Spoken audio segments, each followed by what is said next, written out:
ये क्वेश्चन है आपका 46 नंबर JNB 2022 का जो पेपर हुआ था उसी में भी पूछा गया था क्वेश्चन। मैथ में था कि एक हाल की लंबाई तथा चौड़ाई 23 मीटर का अंतर है। उसकी लंबाई और चौड़ाई में कितने मीटर का अंतर है? 23 मीटर का अंतर है। अब देखिए, इसलिए क्वेश्चन में कर दिया गया कि लंबाई ग्रेटर देन चौड़ाई, की मतलब लंबाई चौड़ाई से कितना ज्यादा है और है, मतलब फिर से यदि हाल के फर्श का परिमाप 206 मीटर है तो इसके फर्श का क्षेत्रफल वर्ग मीटर में क्या है? इसके फर्श का क्षेत्रफल बताना आपको वर्ग मीटर में क्या होगा। देखिए आसान, बहुत सिंपल क्वेश्चन है। अब आप बताइए, अगर लंबाई और चौड़ाई इसका अलग अलग है, इसका मतलब यह है कि यह आयताकार आपका है हाल। कैसा है? आयताकार हाल है। ठीक है, क्योंकि जब आप इसको इस तरीके से समझेंगे, चित्र के माध्यम से समझे रहेंगे तो आप कभी भूलेंगे नहीं, एकदम आपके दिमाग में अच्छे से बैठ जाएगा। चलिए अब देखिए, तो यह कह रहा है कि जो लंबाई है चौड़ाई से कितना ज्यादा, हम चौड़ाई मान लेंगे x मान लेंगे। चौड़ाई क्या मान लिए हमने मान लिया कि चौड़ाई x मीटर है और लंबाई जो है चौड़ाई से 23 मीटर ज्यादा है। चौड़ाई से लंबाई क्या है? 23 मीटर ज्यादा है, तो हो जाएगा x प्लस 23 कर लेंगे। हम इसको क्या कर लेंगे? x plus 23। तो देखिए जो x प्लस 23 मीटर ये क्या है? देखिए क्योंकि कहा है कि जो आपकी लंबाई है चौड़ाई से कितना ज्यादा? 23 मीटर ज्यादा है। तो अगर हम चौड़ाई x मान लिए तो लंबाई मान लेंगे x प्लस 23 मीटर। अब आयत बन गए, चित्र बना, आयत का इंग्लिश में होता है रेक्टेंगल। तो अब आप देखिए कि यह आयताकार फर्श है। कैसा फर्श है? आयताकार फर्श है। ठीक है, अब देखिए आयताकार फर्श है। अगर यह x प्लस 23 मीटर है तो यह साइड भी क्या होगी? क्योंकि आमने सामने की आयत में आपके आमने सामने की भुजाएं क्या होती हैं? दोनों बराबर होती है। अगर यह x प्लस 23 मीटर तो यह भी x प्लस 23 मीटर होगा। ठीक है, अब देखिए अगर यह x इसकी चौड़ाई x मीटर है तो इस साइड भी चौड़ाई x मीटर ही होगा। ठीक है, तो जितनी लंबाई इधर उतनी लंबाई इधर, जितनी चौड़ाई इधर उतनी चौड़ाई इधर। अब देखिए, अब इसको हम अपनी भाषा में लिखेंगे तो हम भाषा में लिख सकते हैं कि माना फर्श की चौड़ाई,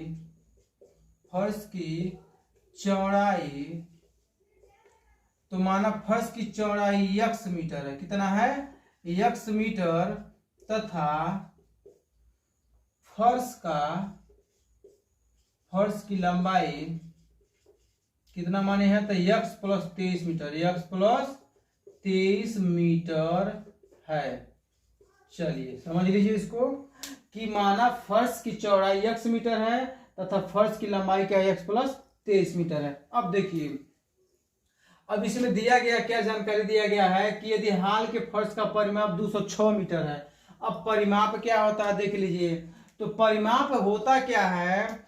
जो टोटल जो भुजाओं का योग ही क्या होता है? परिमाप होता है। जैसे कि इस साइड से लेकर के यहाँ तक, फिर यहाँ से यहाँ तक, यहाँ से यहाँ तक और यहाँ से यहाँ तक, ये जो टोटल भुजाओं को हम जोड़ देंगे ये क्या है? आपका परिमाप होता है। देखिए, तो परिमाप और इसका फॉर्मूला भी होता है। आयत के परिमाप होता है आयत का परिमाप, क्योंकि यह आयताकार चित्र है, या फर्श का परिमाप भी लिख सकते हैं, कोई प्रॉब्लम नहीं है। तो आयत का परिमाप होता है 2 और कोष्टक में होता है लंबाई प्लस चौड़ाई होता है। चलिए देखिए, तो आयत का परिमाप का है या फिर फर्श का परिमाप का है, ये दोनों बात क्या है? यहाँ पे सेम बात हो रही है। क्योंकि तो आयत का परिमाप या इस जो फर्श का परिमाप दिया गया, कितना दिया गया? 206 मीटर। कितना दिया गया? 206 मीटर दिया गया है। 2 और लंबाई कितना है? x प्लस 23 है। लंबाई कितना है? x प्लस 23 है और चौड़ाई आपका है x। बहुत आसान सिंपल सा क्वेश्चन है। चलिए अब इधर हो गया 206 आपका। अब इधर देखिए तो 2 और x यहाँ पे है और 1 टाइम यहाँ पे, तो x हो जाएगा 2x प्लस 23। अब देखिए इसको 2 से कट कर दीजिए तो 2 का नाम 2, यहाँ पे देखो 2 का नाम 2, 0 2 3 यहाँ 6, तो हो जाएगा 103 बराबर 2x प्लस 23। इसको हम लिख सकते हैं कि 2x बराबर, देखिए 103 है इधर, प्लस 23 था, जब साइड चेंज करेंगे तो हो जाएगा माइनस 23। तो हो जाएगा 2x बराबर 3 में से 3 घटाएंगे 0 और 10 में से 2 घटाएंगे तो हो जाएगा 8। चलिए अब इसको कट कर लीजिए तो 2 का नाम 2 और 40 दूनी 80 इन द सेंस कि यक्स का मान कितना आ गया 40 आ गया। यक्स का मान कितना आ गया 40 आ गया। अब देखिए हम इसको इधर लिख लेते हैं, इधर स्पेस है।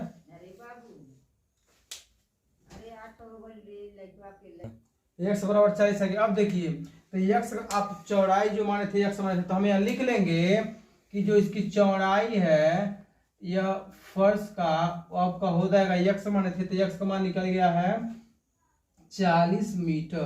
कितना हो जाएगा 40 मीटर।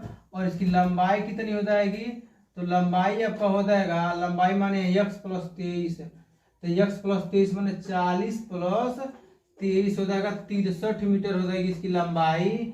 चलिए अब देखिए यह जो फर्श है आपका उसकी चौड़ाई और लंबाई आपको पता चल गया। अब हमको निकालना क्या है, इस फर्श का क्षेत्रफल निकालना है। तो फर्श का क्षेत्रफल होगा यहाँ पे, यहाँ लिख दे रहा हूँ अच्छे से देख लीजिए। फर्श का क्षेत्रफल, चूंकि फर्श कैसा है आपका आयताकार है, कैसा है तो फर्श का क्षेत्रफल मतलब कि आयत का क्षेत्रफल होता है लंबाई गुणे चौड़ाई, लंबाई गुणे चौड़ाई। अब देखिए लंबाई कितना है 63 है और चौड़ाई कितना है 40 है। चलिए गुणा कर लीजिए, 0 आप यहाँ लिख लीजिए और 4 12 2 हासिल 1 4 24 24 और 1 25 और यह हो जाएगा क्षेत्रफल है इसलिए मीटर स्क्वायर होगा। किस क्या हो जाएगा वर्ग मीटर लिख सकते हैं या फिर इसको लिख सकते हैं मीटर स्क्वायर। तो 2520 क्या हो जाएगा आपका 2520 वर्ग मीटर हो जाएगा। देखिए तो ऑप्शन नंबर कौन सा सही है, बी वाला ऑप्शन क्या है सही है। अब इस प्रकार से इसका आंसर हो जाएगा 2520 वर्ग मीटर।